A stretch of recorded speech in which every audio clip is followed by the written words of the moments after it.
The sled runner snaps like a bone, and the mountain gets louder. Snow blows sideways, a white saw grinding at my face. I fall to my knees, palms bleeding into the crust, and the wind drinks the heat from me like it owns it. Move, I tell myself. The word leaves my mouth as a cloud that doesn't want to be mine. I am Arden Pike, and I've just watched my only way out become kindling. The pouch on my belt is light, too light. I thumb it open. Frost, lint, one bent needle, no jerky, no matches, no time. Pride weighs more than the gear I left on the trail, and I can't burn pride. The river cut is a silver wound in the earth to my left. The pine line is a blurred promise to my right. My breath smells like iron.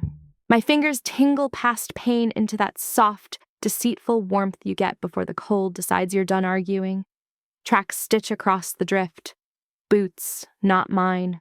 The stride is steady with a hitch to the left, like whoever made them is carrying something, or someone. The wind is talking, and under the snow rot and spruce pitch, something else threads the air. Thin smoke. Somewhere, a fire. Follow. The mountain doesn't repeat itself. I shoulder the broken sled, then change my mind and let it go. The runner clatters against rock and slides into a stand of dead willow. I keep the line, rope cut short, looped through my belt. It bites a memory into my hip. I don't correct it. Pain is proof I'm still in the room. The tracks pull me along a contour that wants to be a path. The sky is the color of old steel. The snow talks in different dialects under my boots. Powder that shushes, crust that complains, thin ice that hisses a warning, and then remembers I'm light enough to let pass. Something freckles the white ahead. I crouch, melt rings that aren't melt, brown, rusty. Blood, dotted like a trail that doesn't want to admit it's a trail. I hear it then, a dry metallic hiss, repeated, flint on steel, followed by the soft, miraculous cough of tinder agreeing to live. I round a break in the drift and see him. He's older than the mountain makes you at first look. Calder Boone, sinew under wool, cheeks roped with lines like weather maps. He's built a windbreak from spruce boughs and a bench sheet of stove tin, and in the shelter of his hands, a fire is deciding if it trusts us. Sit, he says, not a question. A circle opens and I step inside because my body already decided we aren't doing democracy today. Heat touches my face like a hand I'm not sure I deserve. He offers a tin cup. Steam ghosts my eyes. The water tastes of iron, smoke, and mercy. My jaw shakes, trying to remember how to be mine. He looks at my pouch. He doesn't look long. Empty, he says, like he's identifying weather. And that runner's done. Yours? I nod at the tracks and the drag mark I missed when the wind had its way with sight. Mine. He uses a stick to move a coal like a chess piece. Storm's bending early. Thanks, I say, because the first payment should be words, even if they're cheap. Don't thank me yet. He studies my face like he's reading the grain of a board. Caravan left you. I don't answer. The truth is loud enough. I argued a shortcut. The lead didn't like my map. When the morning went white, they counted heads, not names, and I wasn't a number they needed. I told myself I didn't need them either. My pouch disagrees. Calder adds a sliver of fatwood. The scent lifts something that could be hope. Rule of threes, he says. 3 minutes without air, 3 hours without warmth, 3 days without water. You're trying to beat all 3 at once. I can pay you back. My voice is steadier, like the cup warmed it from the inside. I know the cut banks, the crow lines. I can pull. He half smiles like a man remembering a joke that didn't age well. Up here, we pay first and argue the bill later. He glances at the wind, which has started to write in a different hand. We move when she does, not when we want. A howl threads the gust, high, thin, and too curious to be the wind. I feel it along the bones of my forearms. Calder doesn't flinch. He tears a strip of jerky so thin it's almost a suggestion and hands it to me. Chew slow, he says. Let the fire do the heavy lifting. I do. My molars work. My brain counts. He watches the perimeter like the dark owes him money. Between pop and hiss, he says, this mountain remembers gifts. It just charges late. What did you pay? I ask before I can help it. He doesn't answer. He closes his gloved hand around an empty photo frame hanging from a thong at his neck, the leather black with old sweat. The frame is blank. The blank is loud. The wind shifts harder, ripping a banner of sparks that evaporate before they can become anything. Calder covers the fire with his body like a secret. "We go," he says, already folding flame into coals into a traveling heart. "Go where?" I ask, even though the answer is more direction than place. He nods toward a smear of darker dark where the slope tucks in. "Timberline cabin." He hands me the tin cup. His glove brushes my knuckles. The heat has teeth now, and they are friendly. "Stay with me," he says, not as an order this time, but as a thing men say when they have run out of better lies. I swallow the last of the water and the question that rides it. Who was in that frame, and what price is about to come due for the fire I'm borrowing? We move with our backs to the wind and our faces to the noise. The fire becomes a red pocket inside my chest. The world shrinks to the size of the circle we can defend. "Left," Calder says, and the word means 3 things: terrain, risk, and a debt we haven't named. The slope rolls like the back of something sleeping. Spruce hook their fingers into the snow. The night pinches the stars smaller. My thighs burn, and the good pain keeps the other kind honest. "Those wolves?" I ask. "Learning us," he says, "deciding if we're math that works." We cross a skin of ice over black water. It creaks a note that sounds like a decision being made by someone I'll never meet. Calder tests each step with his pole. I mirror him. My breath comes on a metronome. In on placement, out on weight. The rope bites my hip and says we don't forget. "What's in the frame?" The question gets out. It doesn't ask my permission. He doesn't look at me. "A mistake." "Name?" I push, because sometimes a wound stops bleeding when it gets air. He pulls us into the wind shadow of a drift. The air changes from a slap to a warning. He drops to a knee, scoops a pocket for the stove tin. The tinder opens like a tired eye. The coal he carried catches like a memory does when you tell it to behave. Heat rises. I feel my fingers again and wish I didn't. "Last winter," he says, and the 2 words carry more than the drift can hold. "Whiteout." We knew it would close. I kept walking. Told myself she was right behind me. She. The word puts a weight on the frame that bends it. He nods once, like a tree deciding to let the wind happen. The sound changed. I turned. Space where she should be. You don't need a map for certain kinds of lost. He feeds the flame with slow exactness, like he's rebuilding the scene he broke.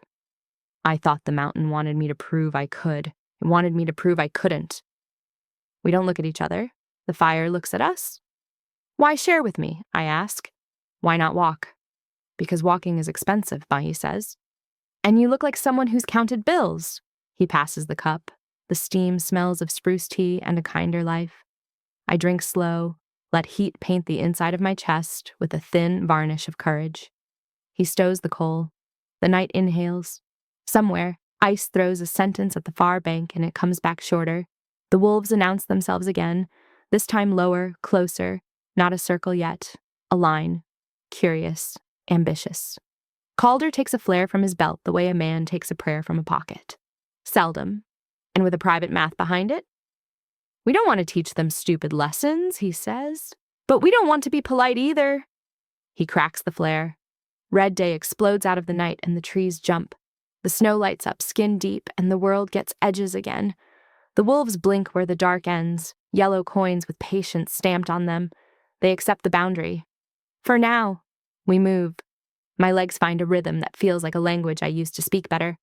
Calder's cough steals syllables from his steps. He hides it like a man hides a letter he hasn't decided to read. "Storm's bending faster," he says. "She's in a mood." "She?" I echo, and the word means the mountain, the weather, or the person who didn't make it. All 3 answer. The slope tightens into a gully. The wind becomes a throat. The snow is thinner here, which is worse. Rocks talk under their cold coats. The flare dies into a stink that sticks in my teeth. We hit a shelf and the world opens 1 size larger. In the near distance, a black angle interrupts the clean geometry of winter. "The cabin," Calder says, and a ragged grin finds the corner of his mouth. It looks like it hasn't visited in a term or 2. We read the ground between us and that roof, like it might be the final exam for living. The wolves give us distance we didn't earn. The sky unclenches 1 star, then decides against generosity. Calder stops, puts his hand on my arm. His glove is a law. I stop too. What? I whisper, which is a word that uses less heat than others. He tips his chin at the snow to our right. A curl of frost lifts and settles, then lifts again, not with wind, but with breath.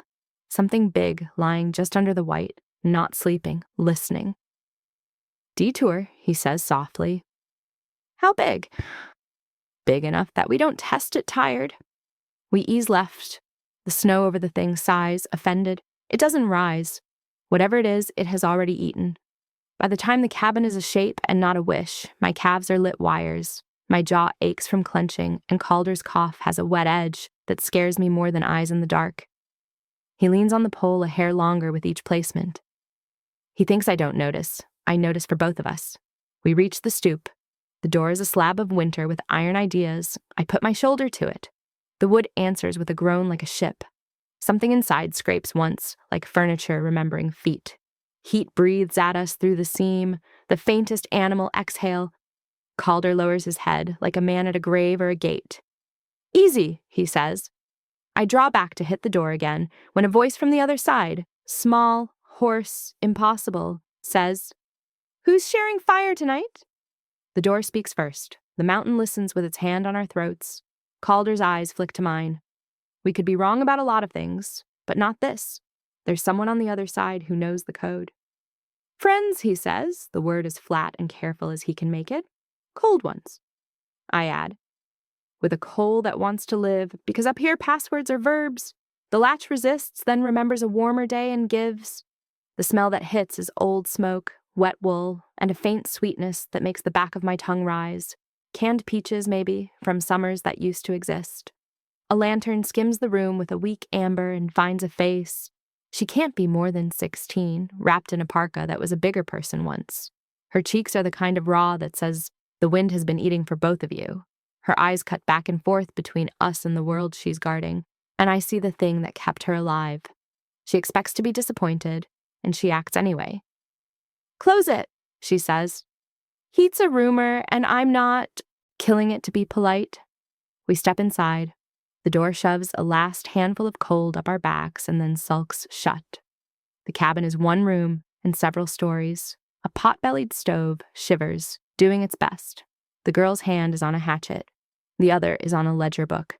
Names scratched in a soldier's hand across years. I feel the page like a pulse under my eyes. Calder takes off his gloves, slow, palms visible.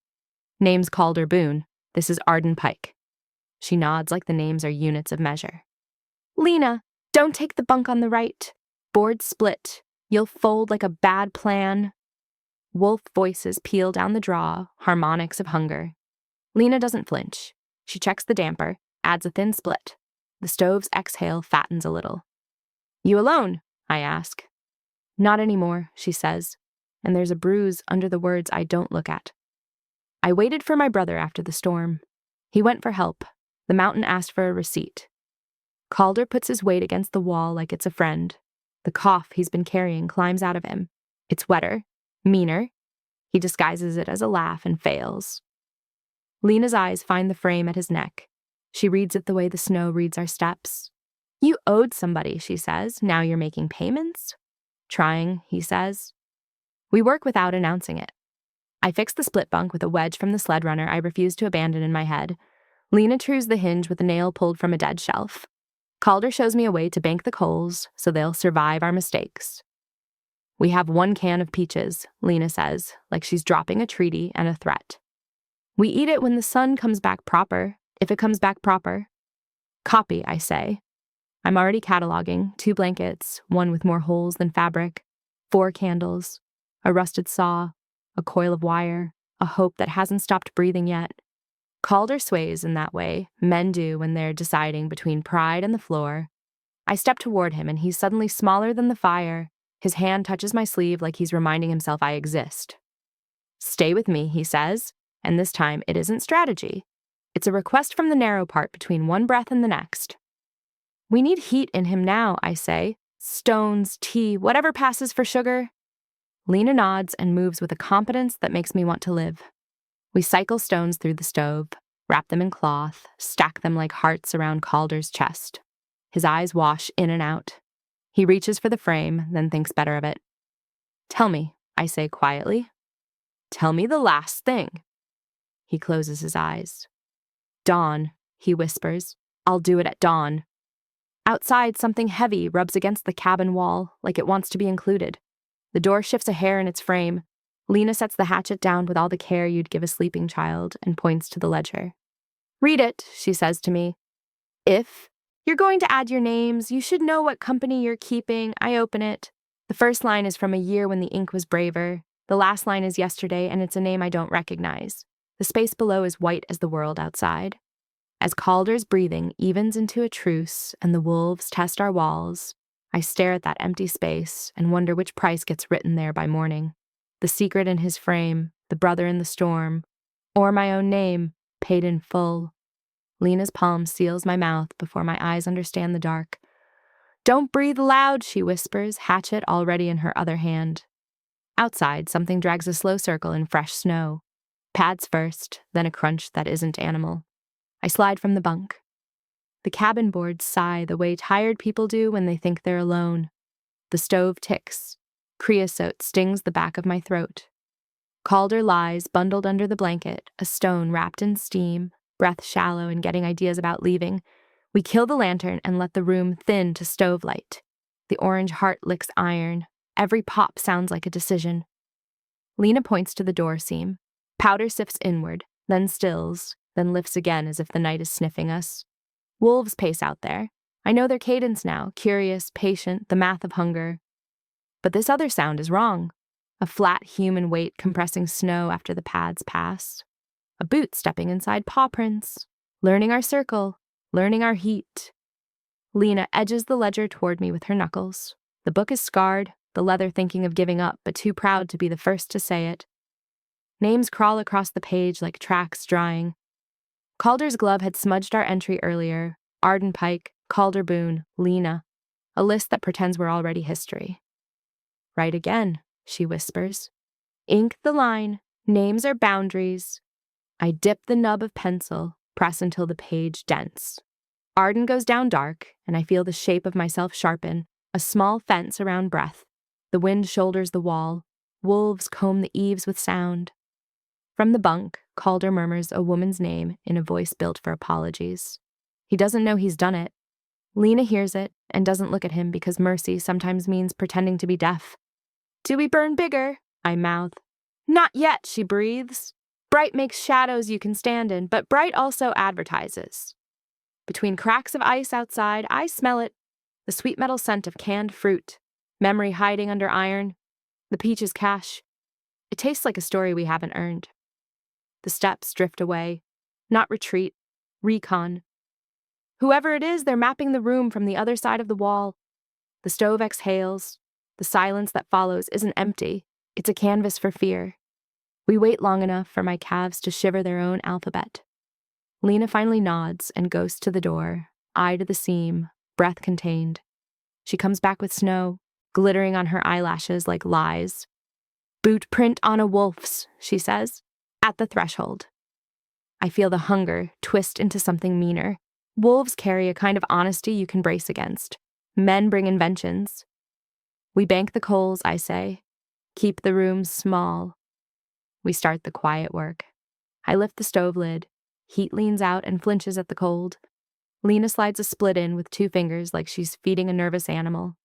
I shape a reflective wall from the stove tin scrap, angling it so heat favors Calder's chest.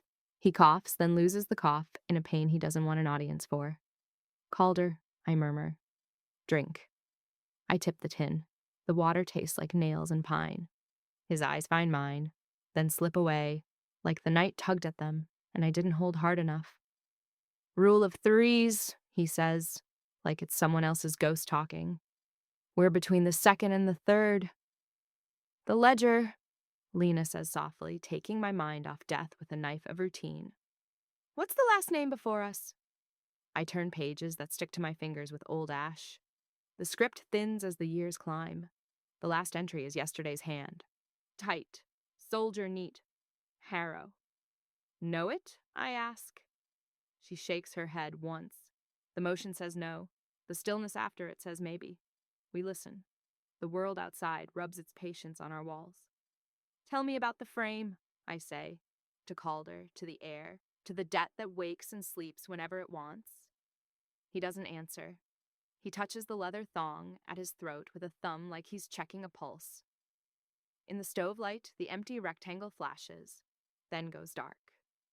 The woman's name, he muttered, is a weight in the room that respects neither rank nor heat. Whoever walked the wolf prints, Lena whispers, knows our code, or wants to. He asks the wrong words at the door. We settle into that thin kind of stillness you only learn by earning. The kind that admits fear without renting it a bed. Time loses shape. The stove's tick becomes a lullaby written by a nervous god. When the first wedge of gray sneaks under the sill, we let ourselves breathe bigger. Cold bleeds at the window's edge. Frost ferns grow and wither as the room argues with winter. We need wood, Lena says, and meat, and answers. The wood we can get. I flex my fingers, watch blood return in painful colors. Meat we can dream about. Answers. We borrow, Calder finishes, voice steadier than it should be. He turns his face toward the door. Morning charges interest. I strap on my boots. The leather is stiff enough to remember every wrong thing I've done. Lena slides the hatchet into her belt and tucks a nail between her molars like a promise. Calder sits up too fast, swallows the room, and stays upright by making a deal with something I can't see. Listen, he says, and the way he says it makes even the stove quiet down. If we find a rag of red on a spruce, we go to it. If we find peaches cached at its roots, we don't eat them yet. If we find a picture we don't deserve, we look. Why red? Lena asks. Because she favored it, he says, not looking at the frame. The door gives at the second shoulder. Air slaps my face. Clean, cruel, honest. The yard is a sheet of grammar we can either read or mispronounce. Drift tails show where wind made a point. Wolf prints string along the tree line, bold in their boredom. At the threshold, a man's heel rides a paw pad like a rider on a horse. I follow the print with my eyes to where it disappears into glare. A pale scrap clings to a far spruce like a torn lip. Red, yes, but red can be a memory or a snare. We take the long way, I say. Or we take the right one, Lena counters, and smiles with no humor at all.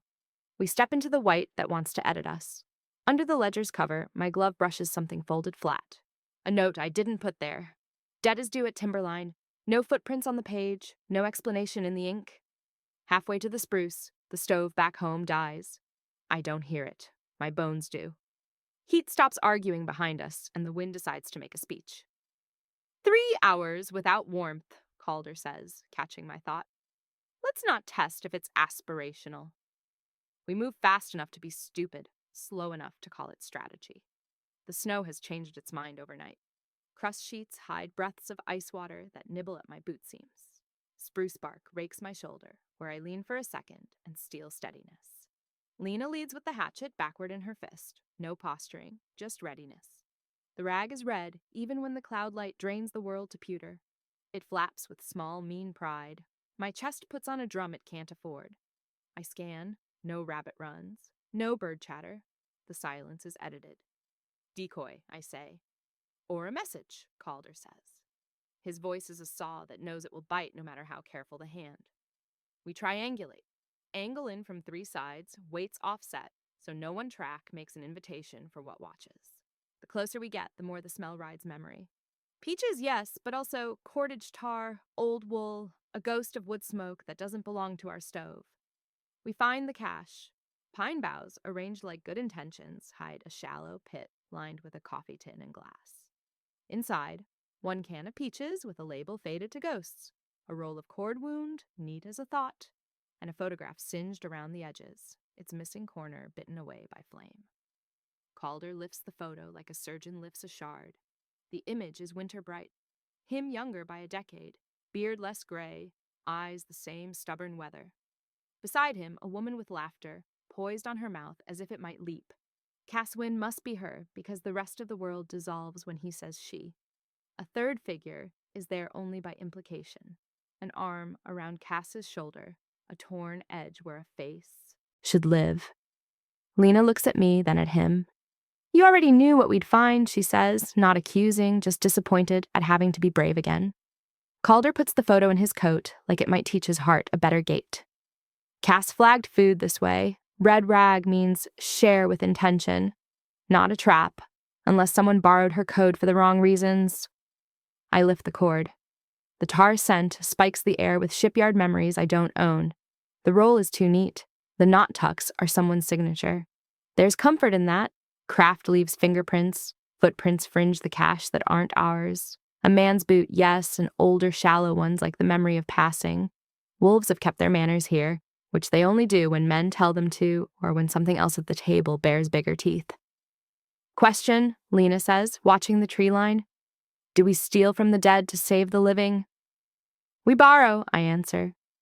We leave interests, Calder says, and gestures for me to replace the can. He takes only the photograph and a length of cord, torn shorter than he wants and exactly as much as he needs. A rifle answers our debate. The crack folds the trees and throws bark into my cheek. A second shot rights itself near my hip.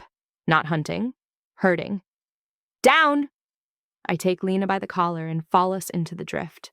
The cold slaps a map onto my ribs. Calder folds behind the spruce, the photo at his chest as if a bullet might negotiate with it. Distance, I hiss, counting heartbeats between muzzle flash and echo. The sky gives me no help.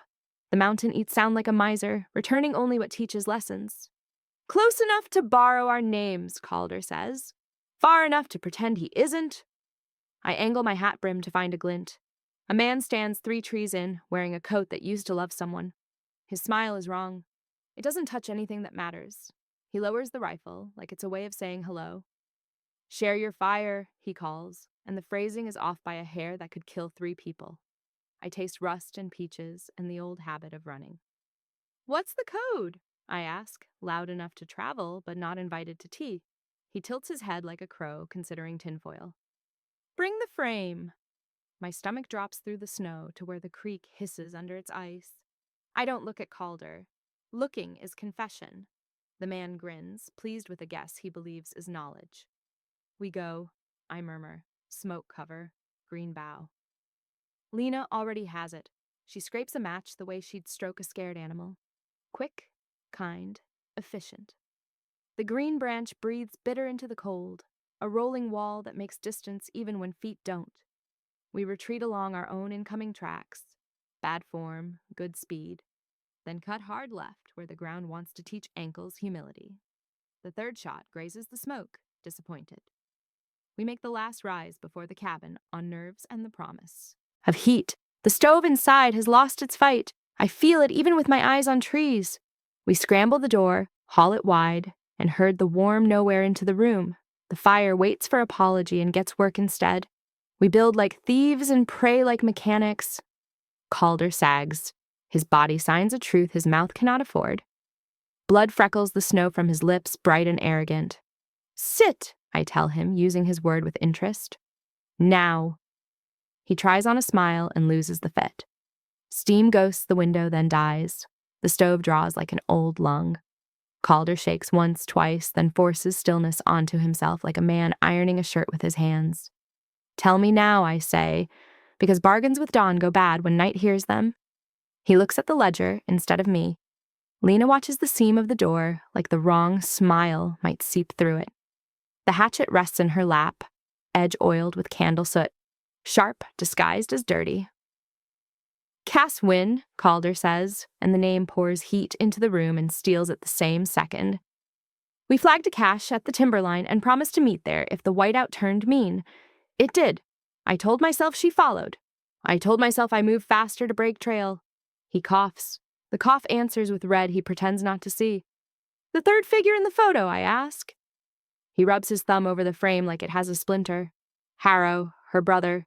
He said rules are only rules if they hurt everyone equally. Lena snorts a laugh without joy. Sounds like family. The debt I press because if a door won't open, you test every hinge. Is it to Cass? To Harrow? To yourself? Yes, he says, which is the only honest answer that fits. The room shrinks to choices. We can burn big and tell the wolves and the watcher where to make their plans. We can burn small and let Calder's blood cool into an argument that wins. We can run and call it strategy, leaving a girl who named herself family after one night. We share heat, Lena says, as if reading minutes from a meeting that happened before we were born. We don't bargain with it. She cracks the stove door a thumb's width, feeds thin slivers that ignite quick and die nobly. The stove exhales gratitude that smells like tar and patience. I take snare wire from the wall and begin sewing my glove seam tight. My fingers protest, then settle into work, then remember they're mine. We have to retrieve the red rag cache, I say, and whatever note was meant for the frame. Calder flinches a fraction at the word. He hides it by checking the damper. He'll expect us to go. Good, Lena says. Let him predict the wrong version of us. We plan in low words and high heartbeats. Smoke from the green bough still kneels between trees outside. Cover that remembers us kindly. We'll move when the wind pulls from the east. Our tracks will blur into last night's bad decisions. The ledger holds our names like a promise we intend to keep. What if we don't come back? Lena asks, because children ask questions adults translate into prayers. Then the next names write us in the past tense, I say. And the peaches stay for them. She nods, satisfied by the weight of that sentence. I'll leave them the hatchet, she says, and then doesn't. We check the door. The handle has learned us. It turns with less argument. Outside, the cold takes us between its fingers and squeezes, testing for soft spots. We return the favor by moving well. The forest holds its breath. My eyes find the place where the man stood. The bark wears a fresh scar, proud and straight. Beyond it, a scrim of smoke lingers like an old conversation. We circle the cache tree wide, as if we didn't care about it yesterday, and care about it less now. Nothing moves. That isn't comfort. That's theater. Lena feathers the hatchet blade along the bark, eyes big to drink light. She finds the slit, a pocket carved at a height that requires trust to reach. I boost her. She grunts like dignity costs extra. She pulls a paper as thin as a lie. The ink didn't want to survive this long and did anyway. 2 lines. Bring the frame. Come alone. Debt is due at Timberline. A small, ugly flourish at the end. A man who taught his handwriting to scare people. No footprints, Lena says, scanning. He planted this in the wind's handwriting. Or he planted it forever ago, I say. And the mountain kept it like a receipt. The shot we're waiting for doesn't come. That's worse. Anticipation burns calories you can't replace. We go now, I decide. Ridge path, not the gully. If he expects the short line, we teach the long one. Calder's face has turned the gray of concession. He nods, pride filed under survival. We push onto the ridge where the wind does its best work and try not to respect it for that. Halfway across, wolves appear. Silent, sudden, inevitable, as if the mountain pulled them from a pocket to make a point. 4, then 5, then a shadow you can't count. Their eyes balance curiosity and arithmetic. The lead lowers its head. My hand goes to the flare without asking my brain. Don't teach them bad math, Calder warns. Not unless we're ready to do the homework. I jam the flare back. We lift our bodies big and ugly, yelling wordless things that sound like we own this place. Sometimes theater pays rent. The wolves accept the performance with the grace of old aristocrats and drift to the margin where appetite waits for permission. At the ridge's far shoulder, a human voice drifts up like smoke that learned to talk. Bring the frame, it calls, amused, patient, cold. Or bring a shovel. He has height on us. He has time. He thinks that's the same as winning. We bring neither, I say under my breath. We bring a mirror. We drop into the fold where trees grow close enough to argue. I pick a path that insults ankles and delights lungs. The ground changes underfoot. Litter gives way to crust. Crust to the slick honesty of long-buried ice. The timberline cabin is a dark stamp against bright. Calder stumbles. A knee hits. He hisses through his teeth. I turn back. Pride and triage fight in my chest and arrive at the same answer. We make a drag, or we lose a man with a map inside him. Rope, I say. Lena has it ready like she was born for the call. We lash spruce limbs into a skim that is less sled than stubbornness. Calder tries to object. Words fail him on the way to air. We plant him on the drag like we're seating a king badly. He grins at the insult, grateful to be mocked alive. Snow whispers under the makeshift runners as we move. The rhythm finds us. Step, pull, breathe, step, pull. Don't look at the dark between trees where men who smile wrong learn patience. The cabin door remembers us and opens one insult quicker. Inside, the stove sulks. We court it. Lena coaxes sparks like a midwife. I work stones through the firebox, wrap them, stack them along Calder's ribs until his breath changes from arguments to sentences. Dawn, he rasps, obeying his own old bargain. I'll do the last thing at dawn. Outside, something big rubs its shoulder on the corner post. The ledger, open on the table, lifts its page a little like it's trying to meet my eyes. Teeth says through the seam, Harrow would like his due.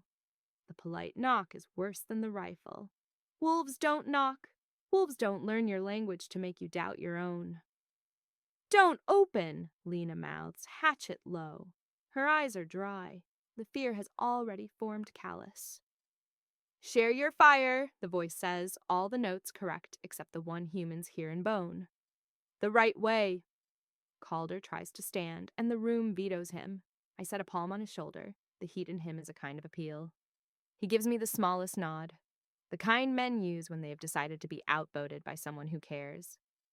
I move to the seam. Cold fingers test my knuckles through the wood. I breathe into the crack and watch my cloud pushes back. He chuckles like we've agreed on a punchline, and he's polite enough not to say it aloud. You Harrow? I ask. Names matter, he says, when you write them in books. The ledger lies open on the table behind me, the last neat line. Harrow. I taste the word like a coin you bite to check if it's honest. Debt is due at Timberline, he continues. You brought the frame? I brought the fire, I say. Same thing if you've ever been cold. A pause. If patience had a grin, it would sound like that. Open, he says. No, I answer, not angry, just uninterested. The silence that follows is Winter approving of our manners.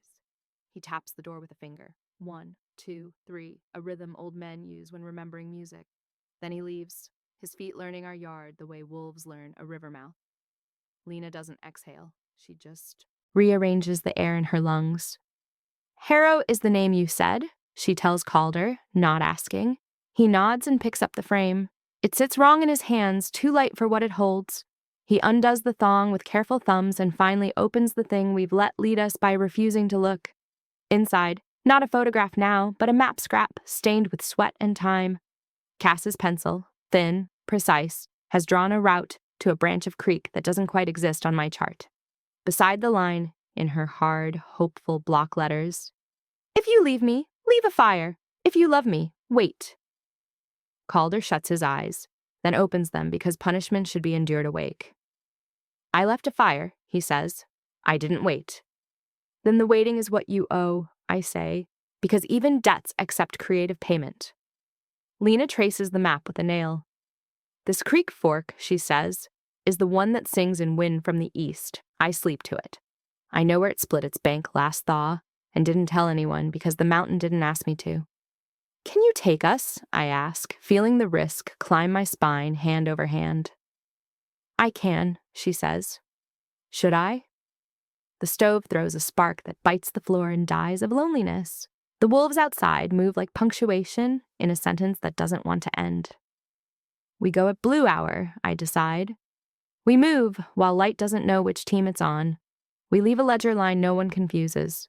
We don't open for men who get the words right and the music wrong. Calder laughs once and turns it into a cough. You sound like Cass, he says, and I know he means it as a benediction. We prep. Stones cycle, cord pulls. I wrap my torn glove seam tighter until the thread sings. Lena knife shaves curls from fatwood with a competence that makes me accept dawn as a possibility. Before we leave, I turn to the ledger. My pencil hesitates, then writes a sentence that feels like stealing and like church. If you find this fire, you own it. If you leave this fire, leave more. Arden, add mine, Lena says, chin high. I do. She reads it, then adds a slash through her name, a private mark only she understands. We step out into a world that pretends to forgive. The blue hour lifts from the snow like a bruise learning to heal. Cold grips my jaw and asks me what I'm saving my words for. Harrow doesn't show himself. That's faith of a kind he believes we'll play our part without him pushing pieces. We angle toward the creek branch the map implies. The wind has finally picked a side. It drags from the east and tastes like stone. We move under spruce that have learned the weight of a winter and carry it without complaint. Lena leads. boots finding the wrong places like she was born to conduct this orchestra. At the notch where the creek pretends to be still water, we see it. A shallow cave in the lee of a root ball, a black mouth that exhales the faint sugar of burned peaches. Inside, buried under ash, that did its duty and stayed to tell about it, a circle of stones, still warm enough to admit what happened here. Her fire, Calder says, and he says it without ceremony because sometimes the ceremony is understanding why you don't deserve one. We kneel. I clear ash with my glove and find a coal the size of a thumbnail. It holds stubborn orange like old grudges. It wants to live. We wait, I say. For what? Lena asks, and she knows the answer, but makes me brave it out loud. For whoever this saved, I say, or for the mountain to count us honest. We feed the coal thin breath and thinner shavings. Heat grows like good news you don't trust yet. The creek talks under its glass. Far downslope, a rifle raps once, not at us, at the air, to remind us that patience has teeth. Hours are currency. We spend them slow. Calder comes more awake than fever likes. His eyes find the map, then the fire, then me, measuring how much I mean what I say when I say wait. I walked once, he says, simple as bread. I'll sit this time. Good, I answer. Sit heavy. Footsteps arrive when the coal has become a flame that asks to be believed. They are small, careful, and human. A girl's hat edge shows first, then a face not older than Lena's, wind-chapped, terrified, alive. Behind her, a man with an arm bandaged in a strip of red cloth, Harrow's red maybe, or the world's. He keeps his eyes on our hands, not our mouths. We didn't open the door, I say, but the fire is yours. The man nods once. His mouth tries a smile and quits. You waited, he says, not a question. For Cass, Calder answers, voice steady, now that it's doing something it respects. The man's eyes flick to the frame in Calder's grip, to the map inside. He doesn't reach, which is the only reason I don't draw the hatchet from my hip. We'll talk at the cabin, he says, if we all still want to. Copy, I say, and mean we for the first time all winter. We break camp and turn uphill, and when I glance back, the coal we left glows like a signature on a contract I don't remember signing, one that will be tested before we reach the door. Harrow steps out from the second spruce before we're halfway home, smile thin as wire, rifle snug to his shoulder like an old opinion. The bandage on his arm is fresh red under dirty white. The girl with him keeps near, eyes measuring. Share your fire, he says, and this time the cadence is right, and I hate him for learning. We did, I answer. At the creek fork, with interest. He glances at the ember tin in my hand, at the frame in Calder's. His mouth twitches. Then we settle the rest. Lena eases her palm toward the hatchet. I see it. Harrow doesn't. The wolves appear on their own schedule, fanning the tree line like they're considering a partnership. Their yellow coins blink. The wind changes lanes. What's due, I ask. A lesson, Harrow says. The kind men owe when they walk away. His gaze flicks to Calder, who takes the hit with his eyes open. I'm paying, Calder says. Harrow shakes his head. You pay by waiting when waiting costs. You pay by leaving heat you could use. You pay by not buying your way out with a story about weather. We waited, I say, a little sharper than the cold permits. We left a coal that will outlive us. We brought you up the hill when the wolves favored the valley. He raises the rifle half an inch, not as a threat, as punctuation. And you brought the frame. Calder lifts it without flinch. She drew a map, he says. She wrote a rule, I'm late to both. Harrow's smile dies at the edges. The girl near him, sister, cousin, a stranger who survived on the same sentence, reaches for his sleeve. His jaw forgets it's supposed to be made of stone and relaxes 1 degree. She wrote more on the back, he says softly. Calder turns the map. We all lean without meaning to. On the reverse, Cass's hand again. If you're reading this, you lived past your worst day. Make someone else's best day with it. The wolves crackle the brush. Patience thins. Hunger is a bookie with excellent collections.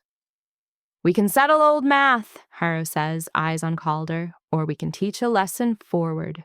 Choose fast. I look at Lena. She nods once, that adult nod children borrow when the room needs it. We teach, I say. We leave the cabin better than we found it. Ledger, cache, fire, frame. We don't give the wolves a show. Harrow lets the rifle down. The world expands one size. He breathes like a man who didn't know until the second that he wanted to. Then walk, he says. I'll do the rest of the talking when my arm forgives me. We move in a bubble of truce that smells like pine and gun oil. The cabin hears us before we see it. Wood knows the song of a returning body. Inside, the stove sulks at being left. We flatter it back into usefulness. The girl who walked with Harrow sits near the heat and lets her hands learn softness again. Lena feeds her a spoon of sugar water, the way you feed a fire, thin shavings, first. Harrow sets the rifle across his knees, like an apology, and opens the ledger to yesterday. He writes arrived beside his name, then a second name, Miri, for the girl, then looks at me like he wants permission to leave the page less empty. Leave space, I say, for the next traveler who needs to be believed first. He nods and closes the book like a door you promise to open again. Calder stands, slower than pride wants, and faces Harrow with the frame. He doesn't offer it. He doesn't clutch it. He just holds the thing that almost ruined him the way you hold a lesson you intend to keep. I walked, he says. I won't again. Harrow studies him for the length of a man deciding between revenge and religion. The wolves outside pad the porch once, sniff, accept that. The heat inside is not for them. The wind takes a breath and chooses a different ridge to haunt. You'll show me the place, Harrow says at last, voice sanded down to function. Where you left the fire. I will, Calder answers. We'll leave more. Lena sets the hatchet on the table with the peaches, the cord, the ember tin, and the map. A still life of survival that could be a sermon if anyone in the room believed in anything but work. My hands shake and won't stop. Not fear, not entirely. Relief is a violence all its own. Calder's legs fold beneath him, as if the mountain finally remembered to collect on a promise, and in that single clumsy collapse, I understand that every careful plan we have made, every ledger line we have written to out-talk the night, will mean exactly nothing unless I turn my body into the vehicle we no longer own, the harness, the runner, and the stubborn geometry that drags a man through weather that prefers us honest and still. The room seems to tilt as his weight leans into the chair back and then slips sideways toward the floor. And I am already moving, catching his shoulder with both hands and feeling the fever through wool, a furnace that is in love with itself and careless with the house it is burning, while Lena, with the precision of someone who has learned to hide fear by outrunning it, slides the chair under his hips again and braces it with her boot so the leg stops skittering across the knots in the boards. The stove exhales a tired breath that smells of creosote and old decisions.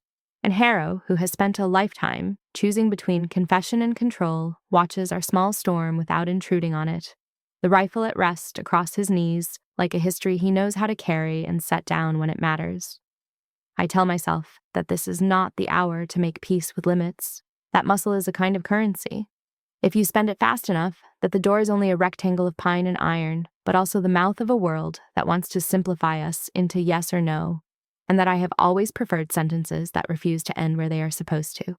I knot the cord into a body harness that bites my hips with a bite I will remember, and I lash 2 spruce slats into a drag that is more intention than engineering. And when Harrow rises to help, he moves with the caution of a man who expects to pay for any sudden kindness, while Miri, still pale with the long, thin fear of a night spent almost forgotten by the weather, tucks a folded blanket under Calder's spine so the drag cradles him rather than tests him. The first pull is a negotiation between wood and will, a slow argument that thickens the air in my lungs and makes my ribs feel like a fence being leaned on by too many shoulders. Yet once the skids find their rhythm on the shallow, packed paths our boots have written in the snow, the device stops complaining and begins to cooperate. And I understand why some animals trust harness more than freedom, because a direction, once chosen, is a mercy compared to all the other directions that could have happened instead. We leave the cabin door half closed because doors that shut completely develop ideas about ownership, and as the wolves recompose their quiet parliament along the tree line, their eyes reflecting the ember light like coins that have already decided how they will be spent. I think about the ways I have misused the word alone, how I wore it like a badge, a creed, a superstition, until Calder's hand shook when it reached for mine and taught my stubbornness to share the room with something gentler. Harrow walks a flanking arc with the rifle low and the muzzle averted, which is the posture of a man who has sworn not to invent trouble he might have to outlive, while Lena scouts the gentle notches in the drift where the wind has done us the favor of writing a smoother sentence, and I inhabit the hard cadence of pull and step and breath that makes time into something you can spend without counting it. Calder's head tips toward my hip as if he is following the metronome of the drag with the obedience of a musician who knows the song even when he cannot hear it. And under the rasp of his breathing there is the smallest apology. A riverbed of regret he has been crossing alone, and I feel the strange relief of understanding that this is not my rescue of him, but our refusal to abandon a rule we have only lately learned to respect. When the slope decides to contradict us, I lean into the harness with a kind of fury that feels almost like prayer, because anger, when it is pointed at the right enemy, is a clean tool, and the right enemy tonight is the mathematics of cold and time and the history that would prefer to repeat itself.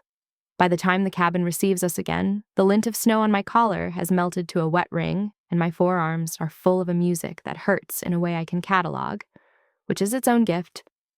We slide Calder near the stove and feed the fire with thin, obedient splits that do not smoke and do not argue. And when Harrow brings a pot of sugared water to my hand, the steam climbs into my face with the smell of iron and a softer thing I will not name yet, because names, when spoken too soon, grow teeth and demand more than you can afford. Calder blinks back into the room with the sullen patience of a man who has decided to keep breathing out of spite.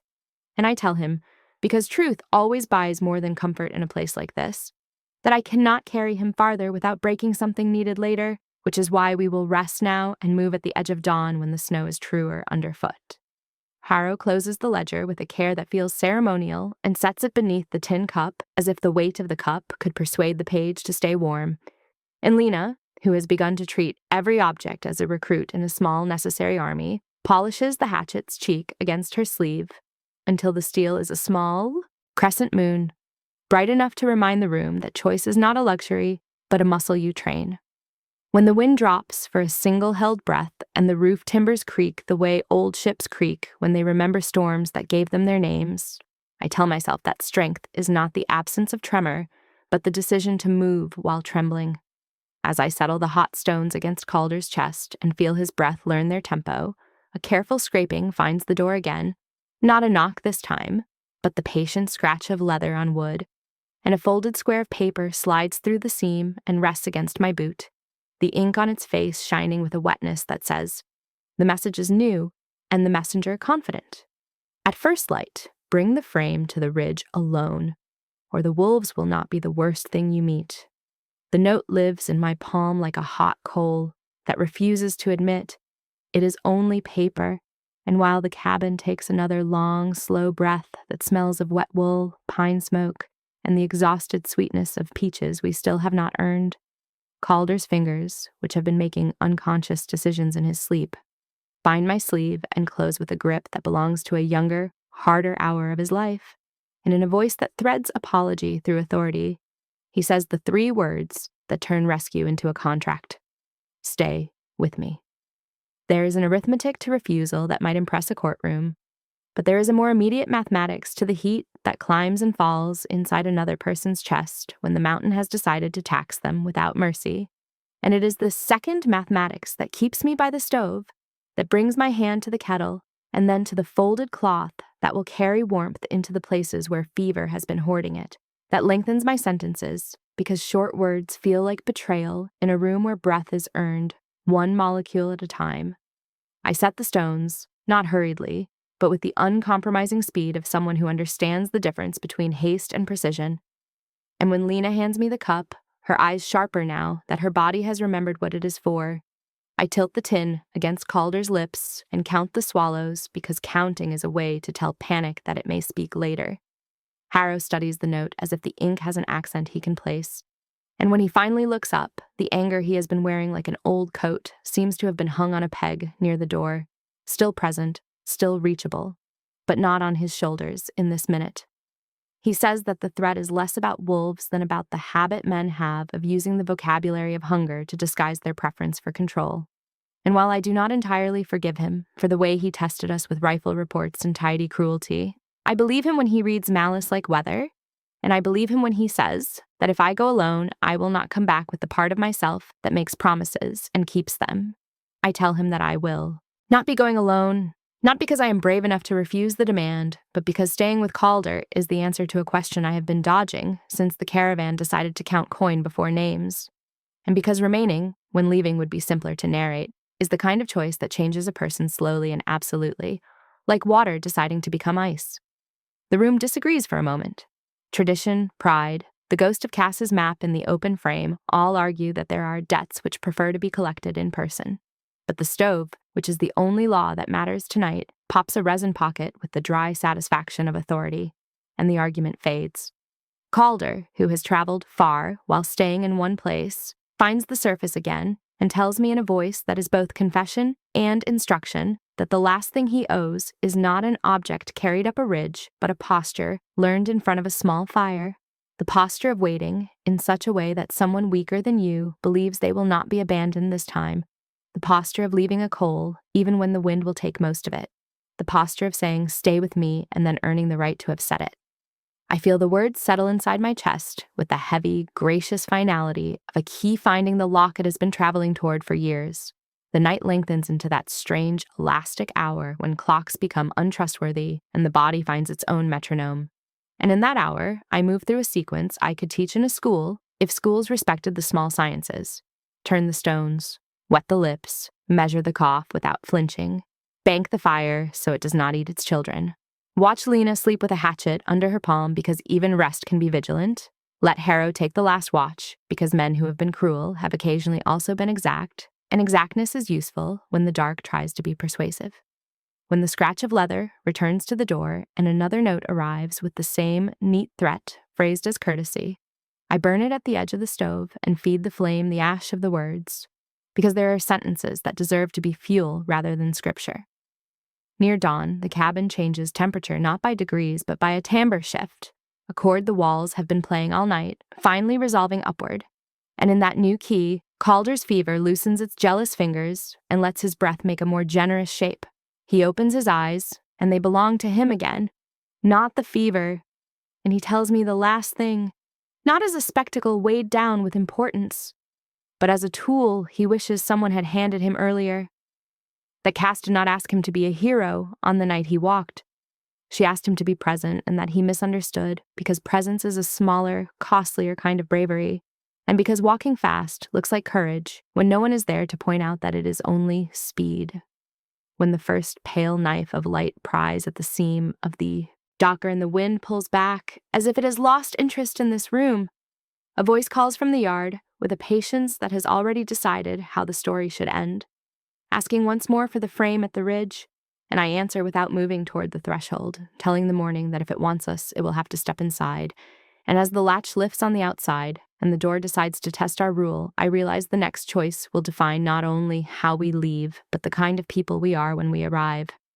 The door opens with the defeated courtesy of timber that has been negotiated with too many times, and in the seam stands a thin, winter-pale man whose expression has the practiced calm of someone who believes he is inevitable, with two wolves behind him arranged like punctuation that intends to end our paragraph, whether or not we find the right clause, and I feel the old reflex stir in my legs, the gene-deep desire to run toward a simpler problem, while a newer muscle, one built out of the last 24 hours, flexes and keeps me exactly where I am.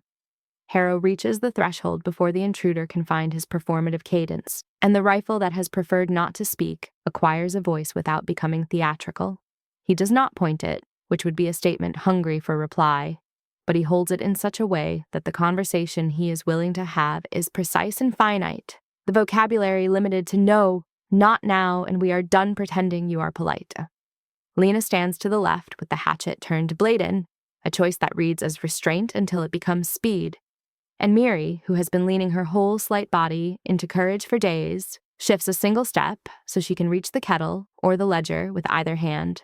Because heat and story are equal weapons in rooms like this. I ask the visitor what he wants that he cannot ask from the mountain, and he says that the mountain does not keep ledgers, that it only keeps bones, and that men invented books because they wished to argue with endings. He requires the frame, of course, and he requires it with the confidence of a man who has built a life on other people, handing him objects rather than meanings.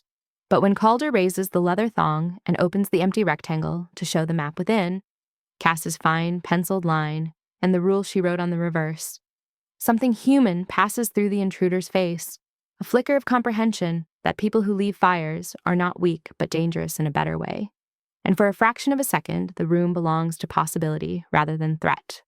The wolves taste the air, decide the scent is commerce rather than prey, and lie down with the grim patience of apprentices waiting to be told what to break first. I say that the frame is staying, that the map has already been obeyed, and that if he wants heat, he can sit inside the circle and feed it wood like the rest of us. He calls that charity with contempt, and Harrow corrects him by calling it currency, which is harder to steal because it requires you to labor while you spend it. When the negotiation fails to become anything but noise, the man does what men like him have always done in places like this. He attempts to widen the conversation to include fear, which is efficient but lazy, yet the room has already chosen a different subject, and it is at this moment that Lena, without raising her voice or breaking the fragile ceremony of the stove's breathing, recites the line from the map as if it were scripture. If you leave me, leave a fire. If you love me, wait. And the sentence is not a knife so much as a mirror, because the intruder sees in it a version of himself he does not wish to acknowledge. Perhaps a knight he would rather not re-enter, perhaps a person he once failed to be. He steps back, not because we have forced him, but because the room has refused to make him necessary. And when he goes, the wolves rise, uninterested in a story that has decided not to feed them, and the door closes with the shy satisfaction of wood returning to a shape it recognizes. The blue hour outside is all edge and no promises, yet it is a kind of mercy compared to the night, and I use it, placing each boot as if the ground might forgive carelessness but never forget it, shouldering the drag again because motion keeps rooms safe in a way sermons never will. We move toward the ridge, not to obey the note, but to reclaim the geography that fear tried to privatize, and when we arrive, the place where the demand was issued looks smaller than it sounded, which is usually the case with stages built for one actor. The wind skims the crust and writes its fast, unreadable script, and in that script I think I can almost see the other ending, the one where I walked out here alone to pay a debt with my own disappearance.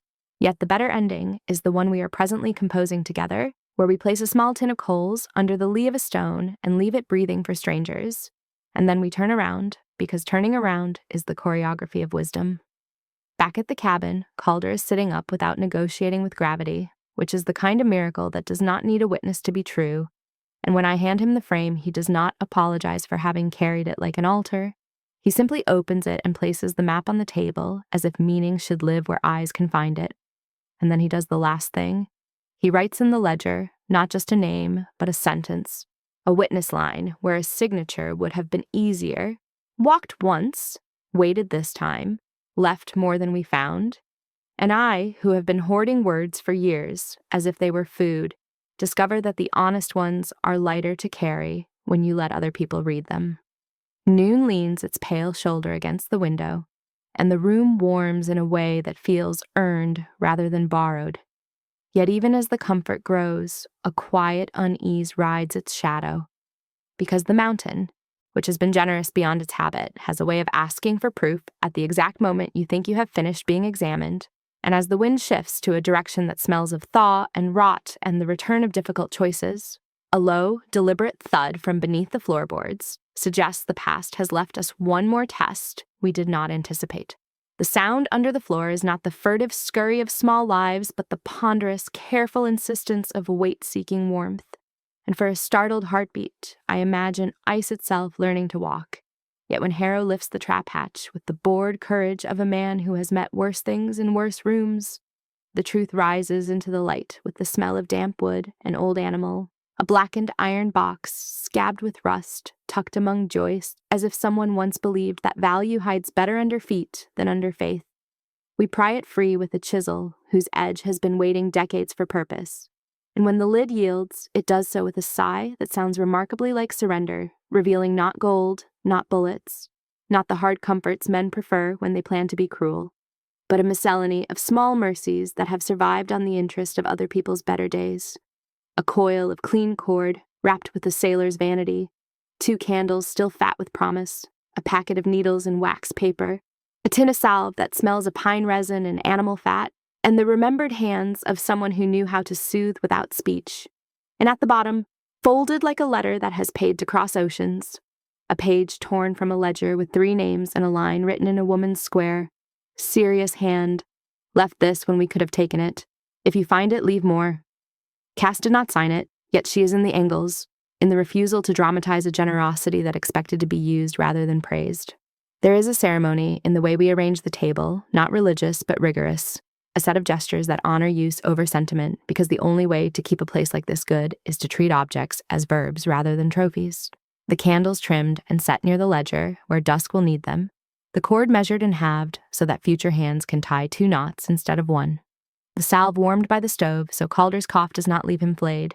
The needles counted against need and tucked with the awl, where Lena will remember them long after I am somewhere warmer, pretending that winter is a story that happens to other people. Harrow, who has been stingy with approval because he knows how fast praise can spoil a room, nods once when Miri writes her name next to his and adds, "Arrived," to both, then scoots the book toward me with a flat palm and the smallest upward lift of his chin, a gesture that contains both penance for his earlier tests and a pragmatist's impatience to see the paperwork completed. I write slowly because haste has never produced good scripture, and what the ledger demands today is not cleverness but clarity. So I write Arden Pike and the date the mountain insists on keeping, and under it I do not repeat the line about debts or wolves or frames. I write a sentence that fits cleanly in the mouth and refuses performance, shared fire, waited, left more. And when I look up, I notice that the room has changed shape, not physically but morally, because the objects in it now face outward, toward the door, as if prepared for the next set of hands that will need them. And this is how you tell when you have left a place better than you found it. The furniture looks eager rather than relieved. Afternoon arrives with a whitened sun and a thaw smell that carries both relief and the promise of mud. And we move through the last requirements of this chapter of the Mountains book with the thoroughness of people who have finally understood that thoroughness is a kind of love. We sweep the floor, not to impress ourselves, but to give the next traveler a quick start. We bank the coals with an engineer's superstition so that the ember will wake like a well-rested animal. We split and stack wood until the pile is a low, steady sentence that says you will not freeze on my account. And we conceal in obvious places where panic will find it, the needles, the cord ends, and the small salve, because generosity that hides from need is only vanity in better clothes. Calder stands on his own without performing the accomplishment, which I respect more than if he had made a speech, and when he finally speaks, it is to ask if we should leave the frame or carry it. And the answer feels so self-evident I almost laugh. We take the map in our heads and leave the leather because the rule should live where hands can find it, not where pride can parade it. Before we close the ledger, we leave deliberate white space, not as an oversight, but as architecture, room for arrivals we will neither witness nor control. And beside that clean field of paper, I tuck a note with Cass's sentence copied in Lena's careful print, and a second line in mine. If you find this, and have almost nothing, you still have enough to leave a little. And although I have mistrusted aphorisms my entire life, this one feels less like a slogan than like a lever under a stubborn door. When we step into the yard and the light decides to be afternoon rather than morning, the wolves are gone, not defeated but uninterested, which is as close to victory as you get with honest animals. And the wind carries the smell of distant water, remembering how to move, and the trees drop the faint, wet click of thaw that sounds like 100 tiny locks learning to open. We stand for a long moment without narrative, and then, because stillness grows brittle if you hoard it, we shoulder straps and coil lines and begin down the slope in a line that is not military but mindful. And for once I do not pretend that the choice to move is bravery. I let it be maintenance because the life we have chosen to continue must now be maintained the way we maintained the stove in the long watches, methodically, with respect, and with the quiet arrogance of people who have discovered that their hands can be trusted. I look back exactly once, not because I doubt the ember, but because gratitude requires a witness. And in the window's small square, I see the soft animal of fire breathe, and the ledger's edge catch a sliver of light, and the image fixes itself in me with the clean certainty of a compass point. I used to believe that survival was a map you carried folded in your pocket, a private advantage you protected with silence and speed. But out here, where the mountain grades on a curve that includes mercy and memory, I learned that survival is a promise spoken aloud, a sentence that begins with "stay with me" and ends, if you do it right, with "leave more than you found." And as our tracks thread the blue-shadowed timber like a note written for strangers, the cabin behind us keeps its small, steady signature of heat, a handwriting in smoke that tells anyone listening that someone was here and chose, deliberately and without witness, to make the ending better for whoever reads.